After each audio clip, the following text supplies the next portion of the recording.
August was the month of 3 unexpected reunions. The Plainscamp males reunited with the Mhangenis, and another reunion took place in MalaMala, but more on that in a sec. I want to start with this reunion that stole all our hearts. After months of waiting, we finally had the joy to see the Plainscamp males make a visit to the Tsalala pride. Since they were born by the end of April, the Tsalala lioness took care of them all by herself. When she started to move them around, we always wondered if their fathers would ever come to visit. And if they did, would they accept them? Last week we finally got the answers to all these burning questions. Apparently, both males made their way to Ndzegha and finally met their new offspring. And from the looks of it, the reunion went pretty well. The cubs were safe and felt confident to approach their fathers. Scenes like these make us hopeful to get more of these sightings in the future. May that as it be, their mother has done an outstanding job in protecting them. In August, they were seen for the first time on a kill, and even though it looked like they didn't know what to make of it, they eventually got their first taste. In July, she made a kudu kill that later got stolen by the Mhangenis, and kind of the same happened in August. When she went to fetch her cubs, 2 uninvited guests showed up and helped themselves to a free meal. With their father's protection, the Tsalala cubs have a bigger chance to reach independence. So we can't wait to watch them grow. Aside from the kudu kill, Original's youngsters also stumbled upon a buffalo carcass that was left behind by the Mhangenis. But we all know they are fully capable of hunting by themselves. They even brought down this buffalo, but surely had no idea how to kill him. However, the level of confidence they have to even try is stunning. Because, we shouldn't forget, they are only a little over 2.5 years old. Their fathers spent lately more time in the west, which likely has to do with the Ximunghwe lioness coming back into estrus. But the Ximunghwes are not the only ones pulling their strings. The Othawa lionesses also may bear responsibility for luring them back to the west.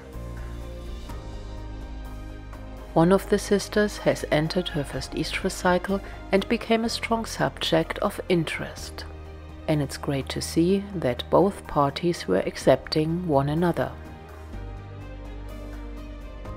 Spending more time in the west brought them also closer to the Mhangenis, which eventually led to the aforementioned reunion. When the trio came across the Mhangeni pride, one Mhangeni took the initiative to take a closer look to see what's going on. And while the Plainscamp male was watching her coming closer, the Othawas decided to hit the road. The male, who didn't want to lose his prize, followed them in a blink of an eye. The Mhangeni gave up and rejoined her pride, but this encounter would lead to the reunion, to which I will come to in a moment. This was not the only adventure the Othawa girls experienced in August. Before the incident with the Mhangeni, they also had an encounter with the older Ximunghwe lioness. After a long stare down, the older lioness gave chase. Luckily, everyone got away and no harm was done. The prospect of having Othawa cubs in the near future is very exciting, so let's hope the girls stay out of trouble. The Mhangeni pride had been abandoned by the Plainscamp males for several months, which made it possible for the Tumbela male to follow the pride without any consequences. As I have mentioned in the last update, early August they had a fight with the Kambula pride in which they have lost 2 of their cubs. Unfortunately, another young male went missing mid-August, which brings the cub count down to 7. After the clash with the Kambula pride, the Mhangenis were scattered, but the Tumbela male rejoined them a few days later. His interactions with the pride had become somewhat comfortable and bold at the same time. Especially on kills, when there's not much meat left, he allows the cubs to feed, but not the lionesses. The cubs of course don't mind when there's less competition. Especially cub number 10, who always seemed to be a bit undernourished since his mother passed, enjoys the company of the Tumbela male. At least to me, he looks a lot better and more active compared to 6 weeks ago. But then the unexpected happened and Tumbela got chased off by none other than the Plainscamp males. The reunion took place after they just had made a buffalo kill together with the Tumbela male. The two brothers chased Tumbela off and enjoyed the spoils of the hunt. When the kill was finished, the males moved on, and just like in the past, when the brothers were gone, Tumbela came back. And aside from his limp, he was okay. Even if his condition doesn't allow him to make kills by himself, he most likely has participated in the many buffalo kills the Mhangeni pride had made lately. Whatever his commitment may be, the Mhangenis accept his presence. So at this point we can only hope it works out for all of them.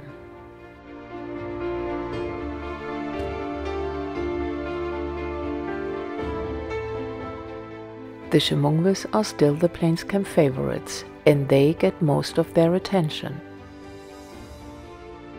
All the interactions they have with their cubs are just heartwarming. The two Ximunghwe cubs are only 1 year old, and so far they have lived a really good life compared to other cubs in Sabi sand. Last week one of the girls surprised us with her first hunting success. She even got into the right position to deliver the kill bite. What was also interesting to see is that one lioness even tried to block the other from interfering. Leopards and cheetah teach their young when they're about 1.5 years old, so to make a kill of that size is truly amazing.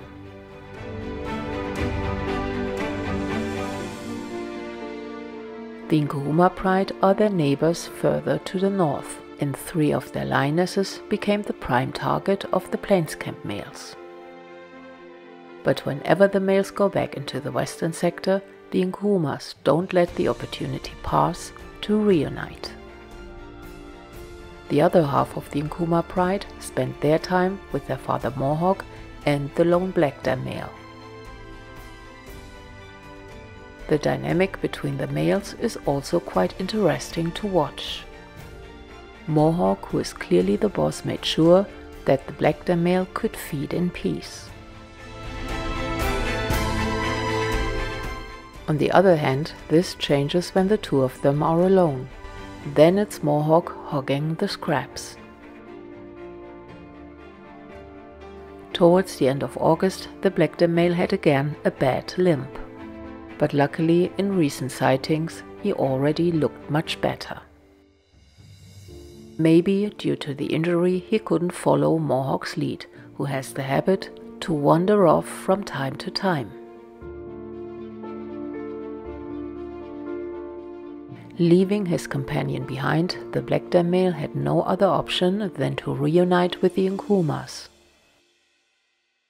In August, the two Nkuhuma groups reunited at least 3 times and stayed a couple of days together. 2 lionesses seem to be pregnant, and I wonder how this will affect the pride dynamics.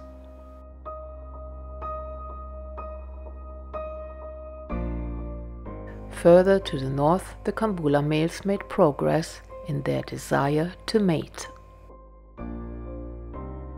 Early August, they spent time with Tyelele, the lone Talamati lioness, who went back into estrus. and then they moved on to the Imbali pride and mated with a couple of young lionesses. By the end of August, they moved further south and were seen on an elephant carcass together with the southern Avoca male.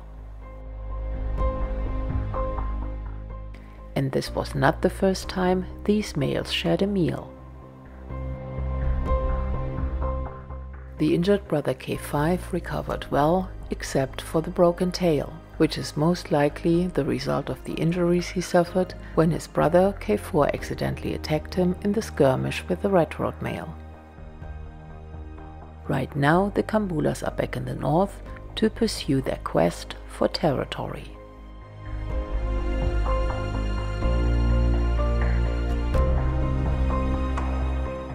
Their sister K12 spent the last couple of weeks in company of the young Styx male, and it looks like she has left her brothers for good.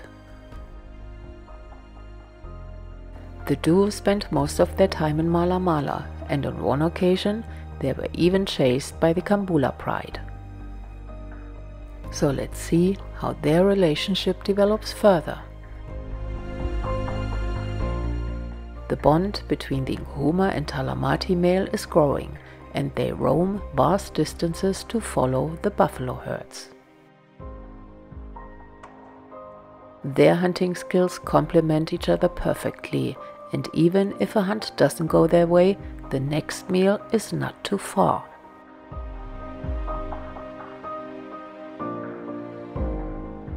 Both of them are in top condition, and the more time they spend together, the stronger the bond. The Kambula pride also had some highlights last month. One was the unexpected reunion with their relatives from the Ntsevu pride. The Ndzegha males were also in attendance, and to have 30 lions in a sighting is surely something spectacular. The Kambula youngsters are growing fast, and to feed them all, they sometimes moved way out of their territory, which lies in central MalaMala. The young males are really getting big, and their manes start to develop. Some of them are shy of 2 years, and with their growing appetite it was time to show them what it's like to hunt in the Champions League. The spectacular scene was filmed in MalaMala, and everyone tried to contribute to the success.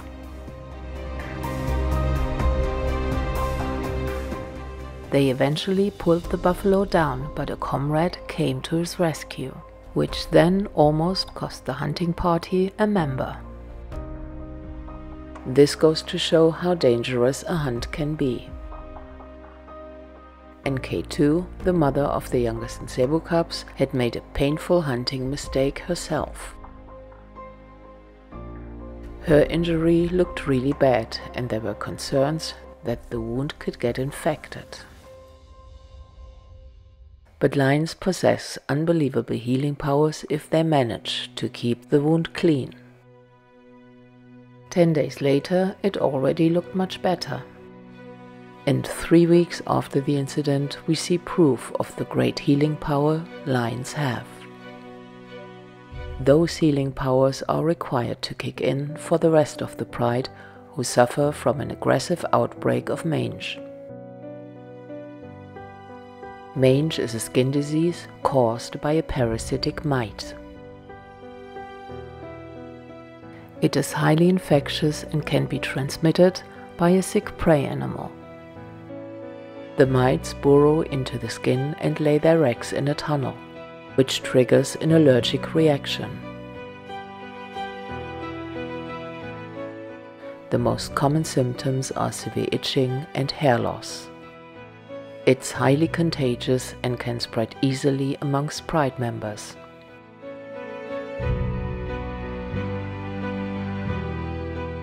The youngest, who don't possess a fully developed immune system yet, are the most vulnerable, and one of the youngest cubs may have already succumbed to the disease.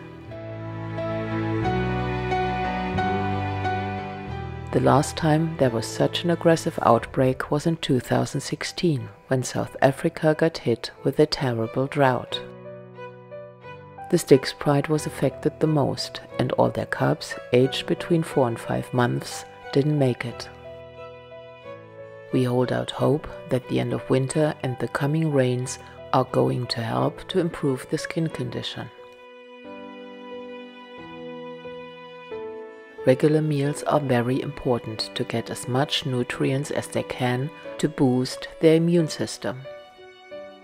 Right now, especially the older cubs look much worse, but we'll keep you posted in the next update.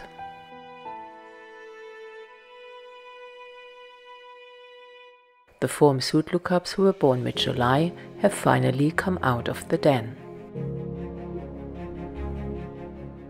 They all look really healthy and they've met their older cousins.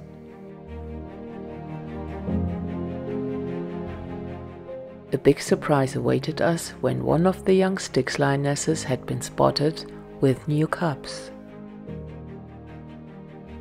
And a day later, another young Styx was seen with 3 little ones who are about 8 weeks old. It's difficult to say at this point if it's the same litter as the day before, but on a closer look, the cubs at the den looked slightly younger.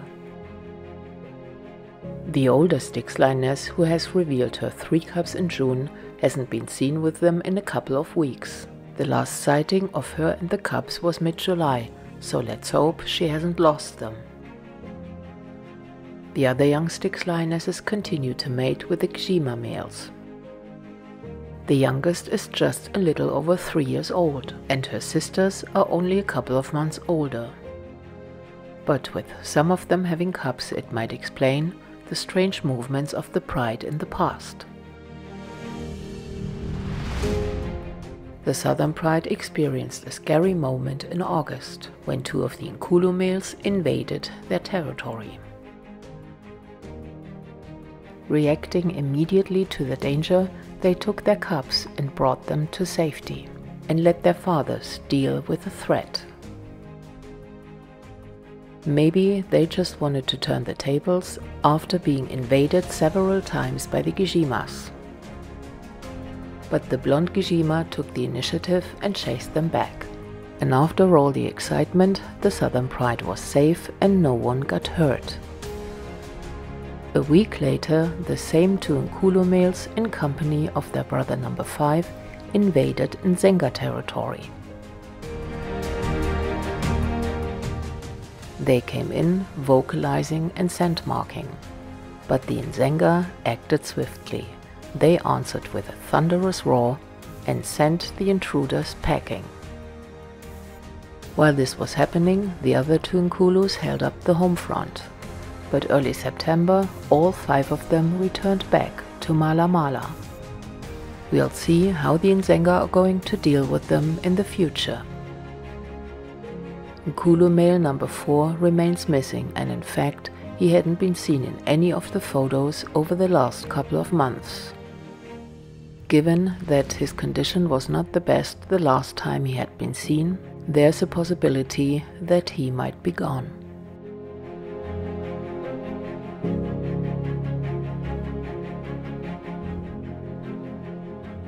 The Nkuhuma boys who moved into Kruger are also missing a member.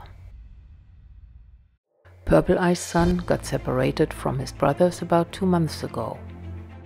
We don't know what caused the split, but he was healthy and in good condition.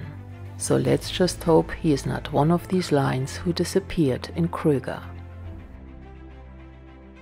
All the while, Tsalala's and Richno's son have to deal with their own problems. The honeymoon with the Mantamali lioness is over and she had returned to her pride.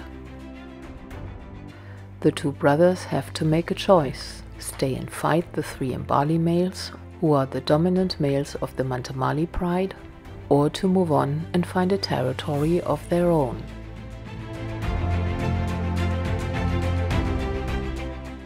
I want to end this update with the southern Avoca male who is still hanging in there. He was seen throughout August numerous times in the west. And on some of the occasions he was busy feeding on a water kill.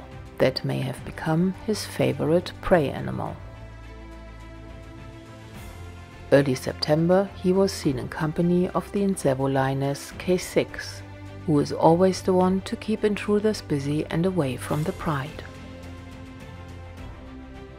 However, the southern Avoca male keeps going, and we'll see how his story evolves in the next update.